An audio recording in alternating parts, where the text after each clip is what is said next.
messieurs, bonjour. Bienvenue sur notre émission Parlons de livres. Pour ceux qui ne me connaissent pas encore, je m'appelle Judith Eya. Alors, je vous rappelle l'objet de notre émission. Nous recevons des auteurs qui veulent bien partager leurs œuvres, leurs récits avec vous afin de vous les faire découvrir. Et voilà, mesdames et messieurs, nous vous incitons à les lire. Aujourd'hui, nous recevons une dame. Il s'agit donc de madame Émilie Rémissonnel. Bonjour madame Rémissonnel, Émilie. Bonjour Judith. Bonjour, bienvenue sur notre plateforme. Nous allons donc parler aujourd'hui de votre livre, Prémonition.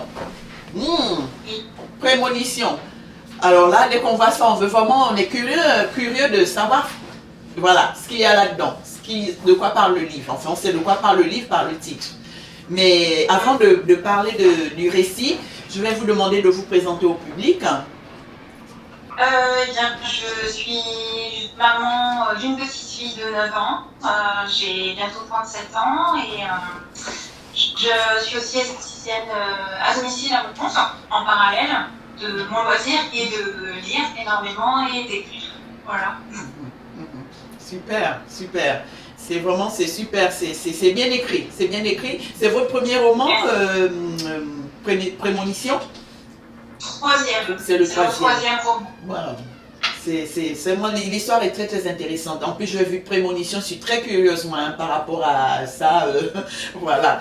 Si vous pouvez dire au public de quoi vous parlez dans le livre, leur faire un petit résumé. C'est une jeune femme qui, suite à une séparation assez compliquée et difficile, décide en fait de partir vers Paris pour rejoindre son frère qui travaille là-bas en tant que policier. Et dès son arrivée chez son frère, elle commence à avoir des visions qui se révèlent être liées à l'enquête qui est en cours, justement avec son frère et son équipe. Et donc, petit à petit, elle va aider son frère et l'équipe de policiers à tenter du moins d'arrêter résoudre l'énigme. Voilà, c'est ça. Voilà. C'est ça. Non, c'est très intéressant comme récit. Et bon, c'est vrai qu'il y a cette enquête, on recherche effectivement qui est derrière ces actes vraiment violents, si je peux dire. Mais aussi, il y a ce côté voyance. Parce que c'est ça, elle va servir, elle va quand même les aider, elle va les guider justement vers le coupable. Ma question quand même, j'étais en train de me... Parce que quand on le lit, on se dit, ah là, on voit tellement de détails, tellement d'informations. Je me dis, qu'est-ce qui vous a inspiré? Beaucoup de choses, j'ai envie de dire. Je m'inspire d'énormément de choses, autant de ce que je peux voir dans ma vie quotidienne, de choses personnelles comme de choses que j'ai vécues en voyant des films, en lisant. Il y a plein de choses en fait. J'ai voulu mélanger un peu mon monde à moi, c'est-à-dire tout ce que j'aime, l'ésotérisme dans le sens où la voyance, c'est vrai que c'est quelque chose que j'aime bien, le fantastique, la romance, parce que voilà, je pense que je suis une éternelle romantique. C'est positif ou négatif. Voilà.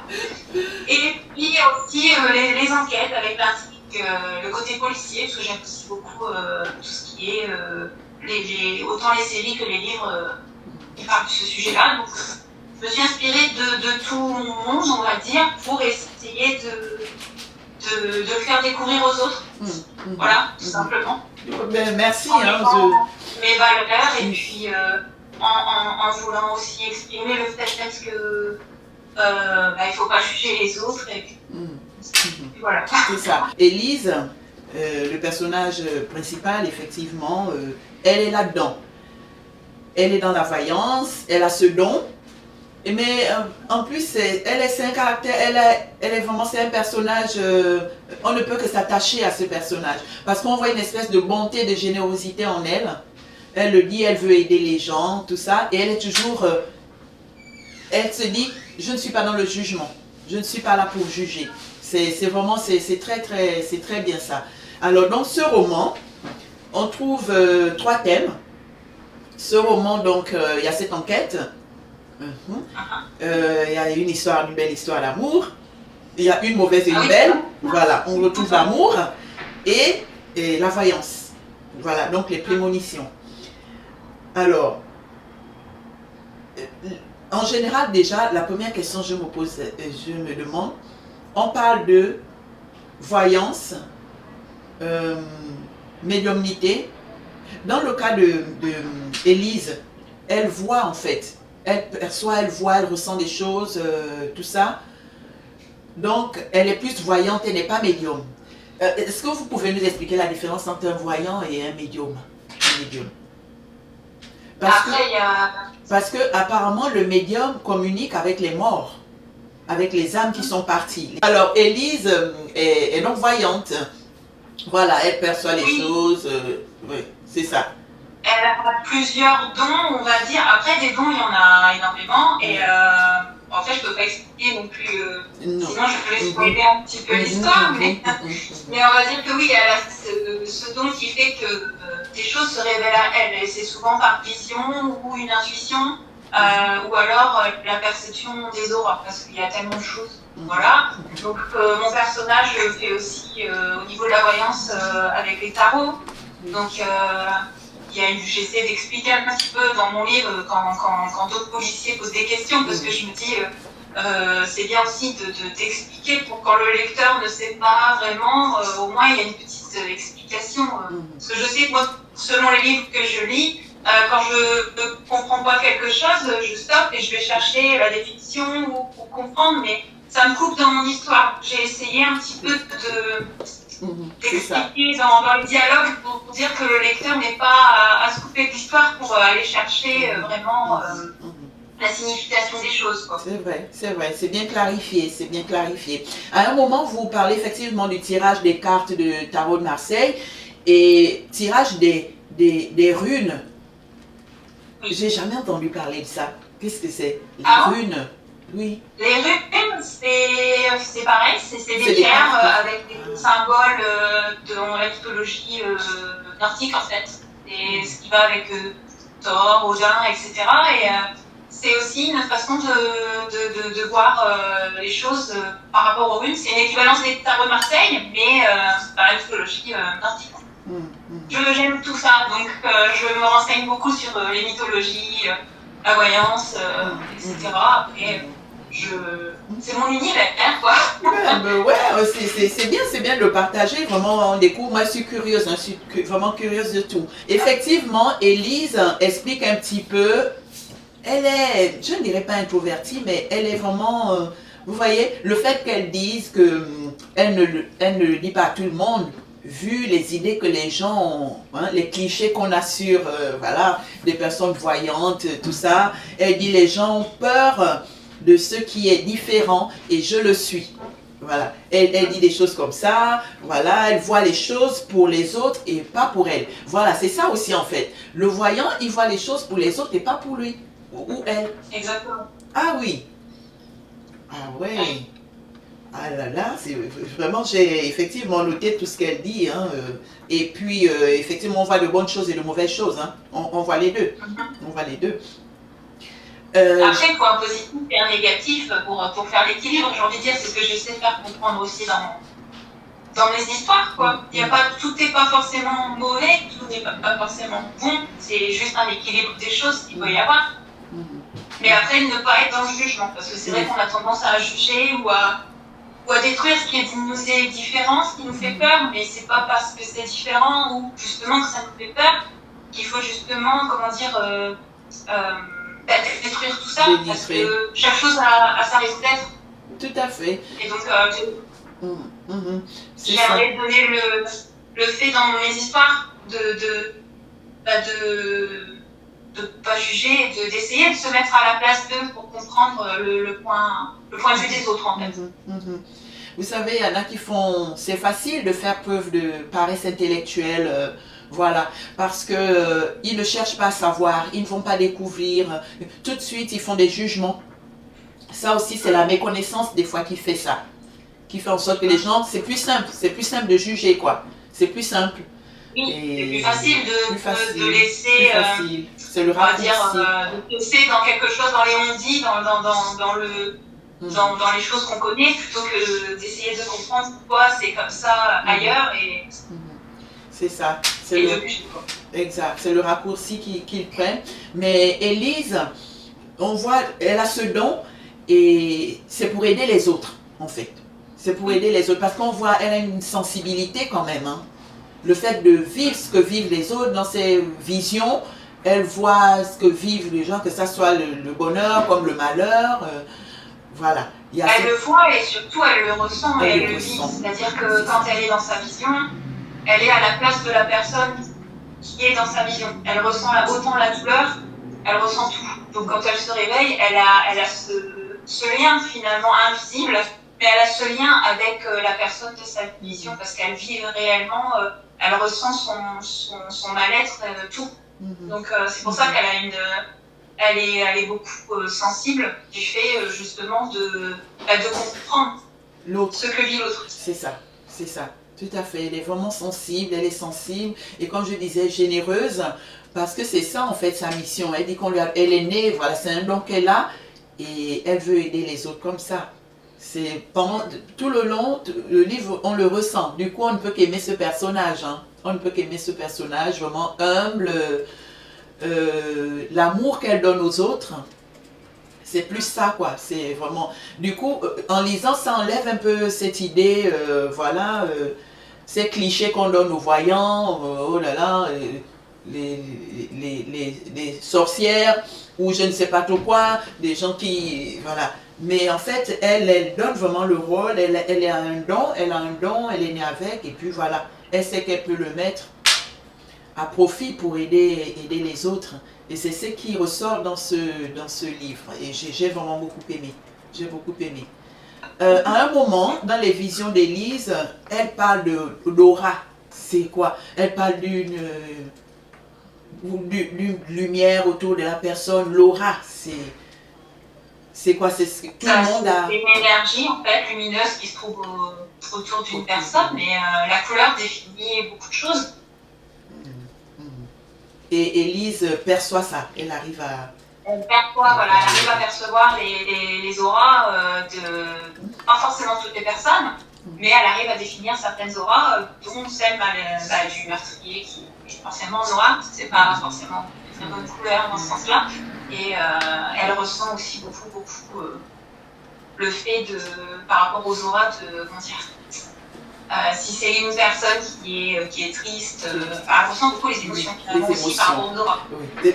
On en revient toujours à la même chose finalement. Exact, parce qu'elle est, d'où sa sensibilité, parce qu'elle est vraiment très sensible à ça. Elle ressent les émotions des uns et des autres et c'est vraiment ce qui est.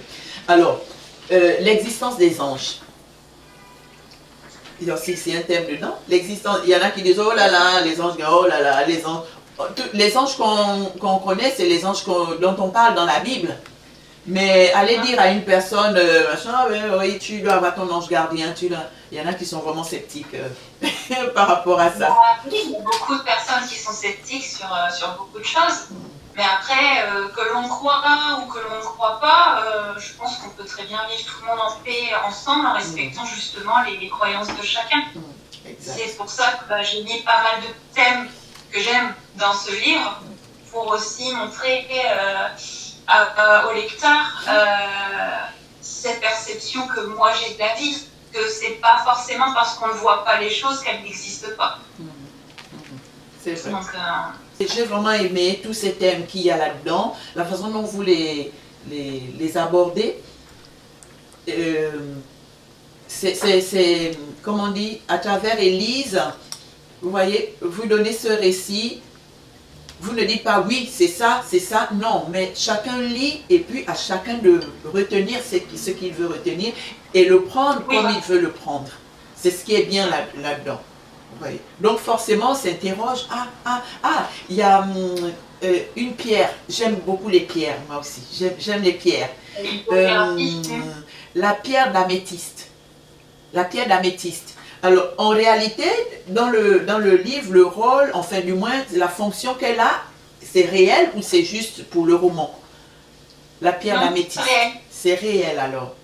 Ah oui, j'aime beaucoup, comme je vous ai dit, mythologie, tout ce qui touche à tout ça, donc je me renseigne beaucoup et non, j'ai fait mes recherches par rapport aux pierres, quelle pierre équivaut à quoi. J'ai mes petites pierres aussi à mes poignets, non, ce que j'ai mis dedans, c'est réel. J'ai fait mes recherches pour pas dire de bêtises, on va dire. J'ai vraiment voulu montrer ce monde-là, imaginaire pour certains, réel pour d'autres, mais j'ai voulu que ce soit mettre le réel des choses dans mon histoire.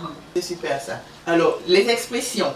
Je vais en venir à vos expressions parce que des fois j'étais ah bon, vous avez une expression, je ne suis pas sucre. Je ne suis pas sucre. C'est mimi comme expression. C'est là que j'entendais ça. Oui, c'est la première fois que j'entendais ça. Hein. C'est une expression d'une région. Oui. De dire oui, je suis pas en sucre, c'est-à-dire que je suis pas si fragile que ça, faut pas oui, me c'est mettre dans ça. le Je suis pas, je ne malgré suis ma fragilité, je suis forte quoi. Oui, j'ai un peu deviné en lisant le contexte, mais j'ai retrouvé ça 2 ou 3 fois. Je ne suis pas sucre. Je ne suis pas sucre. J'ai bien aimé comme expression. Je dis voilà, maintenant j'aurai une expression à utiliser. Hein. Surtout que j'ai compris le contexte. Et il y a 2 autres aussi. Vous dites ro ou ra. C'est des exclamations. Ro, oui, voilà. R-O-O-H. Oui, c'est plus, oui, voilà, c'est ro, qu'est-ce que c'est que ça? C'est d'accord. Ça m'énerve. Voilà, un petit peu. Bon, je sais que mes profs m'ont dit que le personnage me ressemblait beaucoup parce que forcément, ouais, c'est normal. Beaucoup m'identifie dans le sens où j'ai mis mes expressions, la façon dont je les exprime, où je parle, mes mimiques. Oui, le personnage a tendance à me ressembler, mais ce n'est pas moi. C'est peut-être un idéal. Non, mais c'est un roman. Ouais, d'accord. Voilà, c'est un. Mais oui, il y a pas mal d'expressions.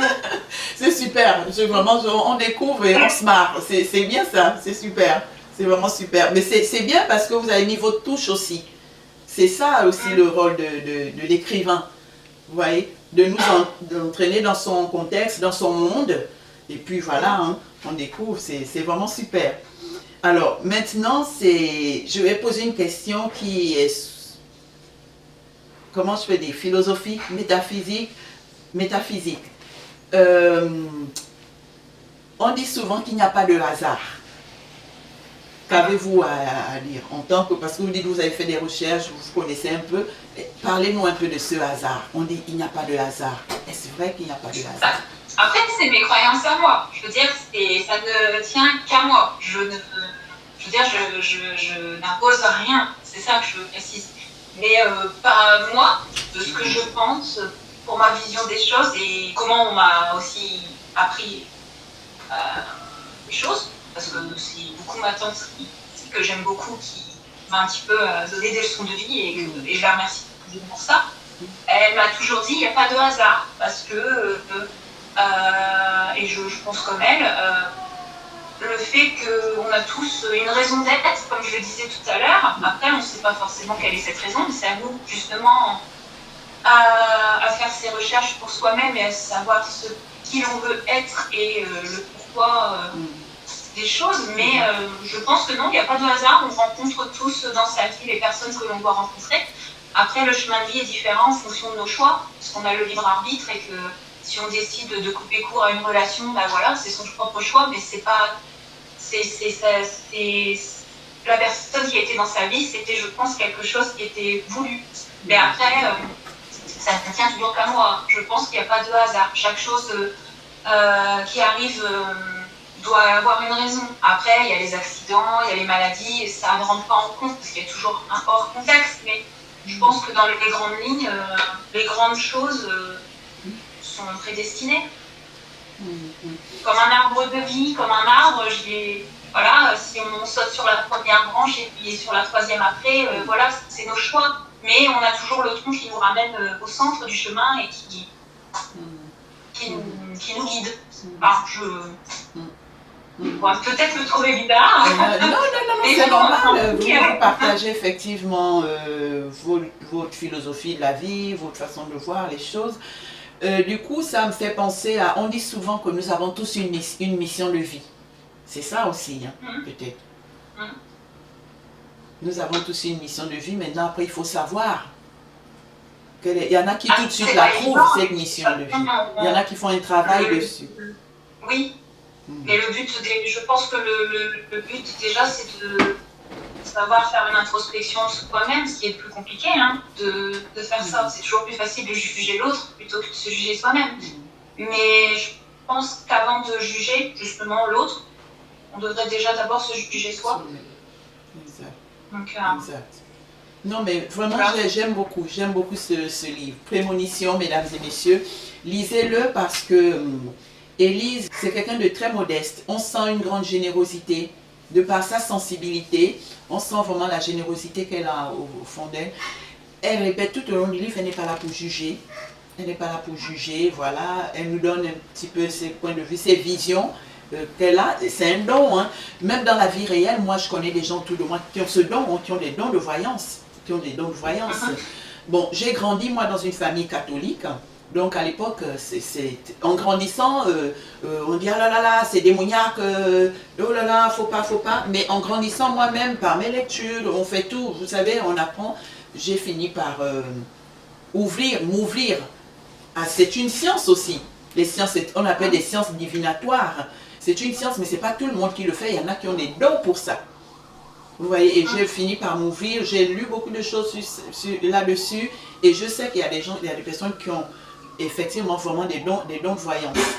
Et même parmi les médiums, je sais qu'il y a des personnes qui ont ce don, hein, de communiquer avec les âmes parties. Donc j'ai un esprit un peu plus ouvert par rapport à ces choses-là.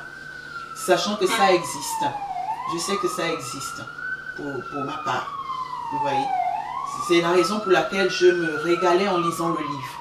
En lisant le livre et tout ce qui est en italique, voilà, quand elle est dans ces moments de vision, c'est simplement pour vraiment ça nous entraîne, c'est tellement bien décrit, bien expliqué, on se laisse vraiment, on se laisse entraîner. Et c'est bien écrit. Je vais lire un petit passage que j'ai beaucoup aimé quand elle fait une de ses visions. Voilà, vous voyez tout. Elle parle de ce paysage, tout ça, c'est vraiment, vraiment bien fait. Parce que c'est vrai que c'est un roman, on peut dire, qui relève du fantastique. Pour ceux, c'est chacun qui, en fait, chacun prendra comme il veut. Il y en a qui prononcent un roman, voilà, qui relève du réel, quelque chose, et d'autres qui diront que ça relève du fantastique. Mais anyway, c'est pas grave, il y a de belles descriptions. Je vais partager ça. Alors là, à ce moment, elle a une vision, elle dit, elle reçoit un frisson glacial. Elle dit, je suis dans une forêt, il fait nuit, j'ai froid, je suis pieds nus. Alice est à mes côtés, tremblante, frigorifiée également. Elle me regarde, les yeux terrifiés. Je lève les mains vers le ciel, c'est la pleine lune. C'est un beau passage. Hein. C'est comme un poème en fait. Hein. Vous voyez? Oui. C'est vraiment un beau passage. Donc voilà, les lecteurs liront jusqu'à la fin, mais on va s'arrêter là. Rien que là, cette introduction, c'est vraiment... Et des passages comme ça, surtout dans ces moments de vision, il y en a beaucoup. J'ai vraiment apprécié, j'ai beaucoup aimé. J'ai beaucoup aimé. Oui, oui. Et le message aussi hein, que ça véhicule, pour moi, le message qu'il y a dedans, c'est pas croyez en la voyance, ne croyez pas. Non, il y a un message d'amour. Pour moi, c'est un message d'amour que l'on retrouve dans ce livre. De générosité, de sensibilité. C'est ça, c'est les messages que l'on retrouve dans ce livre. Que l'on se croit à la voyance, qu'on ne croit pas, mais c'est ça. C'est pour la paix en fait, la paix dans le monde. C'est ça. Voilà, c'est ça. Quand on lit un livre, c'est ça en fait. On regarde le message que ça peut véhiculer, qu'est-ce que ça apporte au monde, c'est ça. À travers ce personnage d'Élise, c'est le message qu'elle véhicule. Vous voyez? Elle a ses dons de voyance, qui croit, qui n'y croit pas, c'est comme les religions, hein, qui veut croire, qui n'y croit pas, chacun est libre. Comme on dit, mais tant qu'il y a la paix dans le monde, tant qu'on véhicule de l'amour, hein, tout autour, la générosité, c'est ça le message qu'il faut. Et ce rapport fusionnel qu'elle a avec son frère, mais c'est tellement, c'est fantastique. Qui ne rêverait pas d'avoir des rapports fusionnels comme ça avec son frère, sa soeur, mais c'est tellement, c'est magnifique. Vraiment magnifique. Merci Émilie pour ce beau récit. Hein. Vraiment, merci. Bah, de rien, merci de l'avoir lu et puis d'avoir aimé aussi. Oui. Mesdames et messieurs, Prémonition, vraiment lisez-le. C'est vrai que le titre Prémonition, on va tout de suite, bon, voyance, il n'y a pas que ça, il y a une belle histoire d'amour, voilà, il y a une enquête, donc allez voir, et puis il y a plein de personnages. Il n'y a pas qu'Élise, il y a plein de personnages, donc allez voir là-dedans les liens qu'il y a, hein, tous les liens qu'il y a là-dedans, c'est une belle histoire, c'est une belle histoire. Vraiment, on passe un agréable moment en lisant ce livre. Prémonition, voilà, d'Émilie Rémissonnel. Voilà, mesdames et messieurs, hein, lisez ce roman, vous allez voir, ça fait réfléchir, on est dans un monde rationnel, dans un monde irréel, c'est à vous de décider, dans un monde fantastique même, voilà, c'est à vous de décider. Mais le message, on retient bien le message là-dedans, c'est ce message d'amour, de paix, de sérénité, voilà, de générosité dans le monde. Et surtout, les blagues et l'humour de l'auteur ne peuvent que vous faire apprécier le roman. L'humour, voilà. L'humour, mais vraiment... C'est un bon roman. On va dire, il y a trois, ça peut être c'est un roman d'amour, un roman, oui, d'enquête, enquête policière. Vous voyez, c'est ça. Et puis, bon, voilà, il y a la voyance. Il y a la voyance là-dedans. Voilà. Voilà, mesdames et messieurs, Émilie, un grand merci. Vraiment un grand merci à vous. Hein. Et il y a des symboles aussi. Hein. On ne va pas parler de tout, mais on invite quand même le lecteur à aller voir. Vous voyez, il y a les loups blancs qui représentent quelque chose. Vous voyez, il y a des symboles comme ça, notamment la pierre, on a dit la pierre d'améthyste, les loups blancs. Allez voir les symboles qu'il y a là-dedans. Voilà. Moi, je l'ai bien ressenti, ce livre. Vraiment, j'ai super aimé. Super aimé. Voilà, mesdames et messieurs. Nous espérons que cet échange vous a plu et surtout, n'oubliez pas, soyez curieux. Prémonition, c'est quand même un beau titre hein, très appelant, comme on dit. Et puis, allez découvrir, vous ne serez pas déçus. Où est-ce qu'on trouve le livre, Émilie? On peut le trouver sur Amazon, on peut commander sur Amazon, ou après, on peut le trouver aussi dans certaines librairies, vous le commander aussi s'il n'y est pas, on peut demander au libraire de commander. Il suffit de donner le titre et le nom de l'auteur, donc Émilie Rémissonnel, et puis voilà. Voilà, mesdames et messieurs, Prémonition d'Émilie Rémissonnel.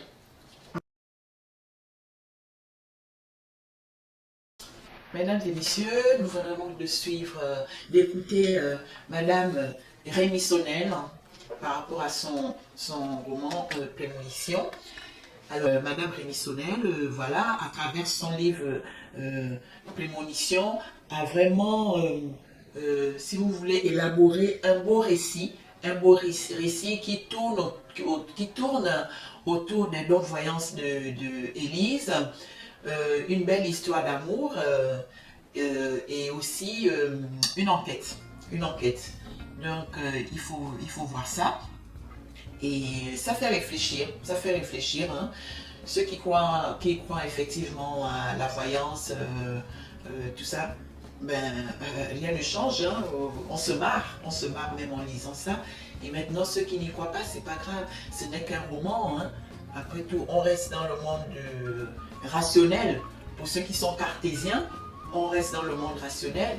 Et pour ceux qui aiment effectivement ces histoires, savoir qu'il y a ces êtres qu'on ne voit pas, qui sont là autour de nous, c'est peut-être un monde irréel, appelez-le comme vous le voulez, mais c'est pas grave aussi. L'essentiel, c'est qu'on écoute ce roman, très bien écrit, de Madame Émilie Rémissonnel, Prémonition. Voilà, mesdames et messieurs, nous espérons que cet échange vous a plu et on se dit à très bientôt. Merci.